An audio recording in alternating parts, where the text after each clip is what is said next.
Today we're taking a look at Clean & Clear's Deep Cleansing Exfoliant Scrub. Now, I don't tend to have a lot of issues with things like acne. However, I do have issues with some smaller blackheads, especially around my nose area.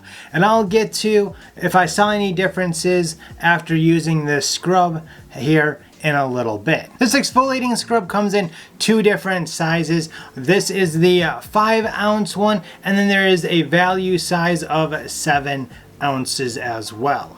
Now, no matter which size you get, it comes in this kind of soft, squishy container with a pop lid. Now, although the scent is not on the container anywhere, I'm picking up hints of berries.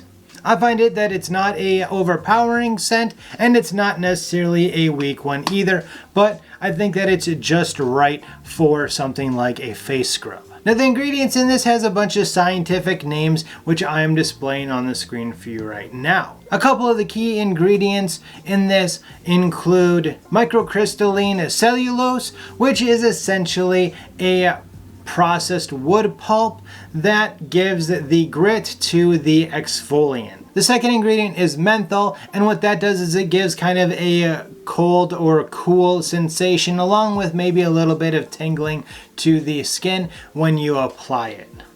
To use this deep action exfoliating scrub, it's super simple, just like you would with any other scrub. You simply wet your face, put a little bit in the palm of your hand like I do, rub them together and get a even distribution on both hands, and then you massage it into your face, paying particular attention to your problem areas. And because I actually got this to see how well a face scrub would work on something like the scalp, I've also applied it there as well. Then once you have it applied, you simply do a thorough rinse. Now, from my experience using this exfoliating scrub, well, first off, I have to say, and I've noticed that many others think this as well, that it seems like you might be getting ripped off of, because when you hold the container upside down like this, there is a rather large air gap between the lid and where the product actually starts. However, looking at the other ones that are on the shelf,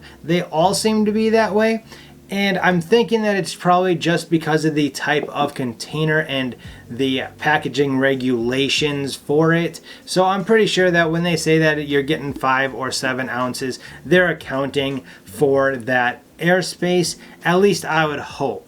So I found that to not be that big of a deal once I looked at the rest of them that were sitting on the shelf as well. I don't really mind this kind of container. However, I do have to say that every time that I use a container like this, I have one issue with it, and that is that water gets down into the cap here, especially if you're not the only ones taking the showers in the households, and then you end up with sitting water inside the cap, and when you open it up or you go to use it, you're dumping out cold, kind of grimy water on you, and it's just not very appetizing. But that being said, the cap works perfectly fine. I never had any issues with it, so the packaging itself is okay.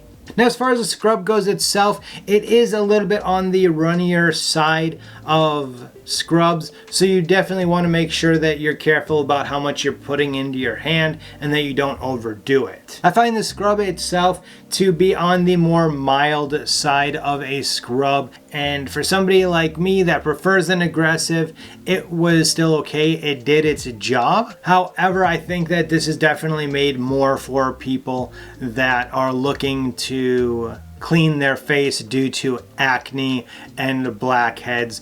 And I think that the less aggressive exfoliant is probably a better option for that type of situation. It says that it's a deep acting, and I do have to say that even though that I wasn't looking for something to take care of or clean out any of my pores, I did notice that my pores are a little bit cleaner on my nose, and I didn't have as many blackheads popping up or getting as bad as they do sometimes while I was using this product. It also helped the skin on my cheeks as well as my head feel nice and smooth. I had to say that it did a fairly decent job on getting the dead skin off of my head so that my razor could get as close as it could for a nice close shave. The only difference in using this versus one of the other options that I've been using is that I ended up scrubbing it a little bit longer just because it's not quite as aggressive. Now I don't know if it was the menthol or not because it is supposed to give kind of a cooling and tingling sensation. However, I found that if I left this on my face for a little bit too long, and probably especially when I used a little bit too much, that tingling did tend to turn into kind of a light burning sensation. It never actually burned anything, and it only hurt on like my nose areas that are bad with blackheads. But just so you know, it can get a little bit uncomfortable with a slight burning sensation.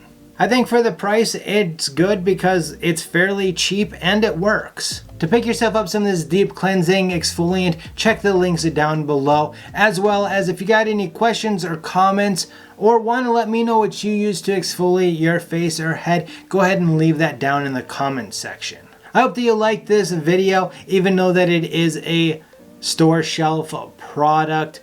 I do these every now and then, and if you would like to see more, of course, let me know that as well. Now to see more of my reviews or videos, check out this video up here or the one down below that YouTube thinks that you may like as well.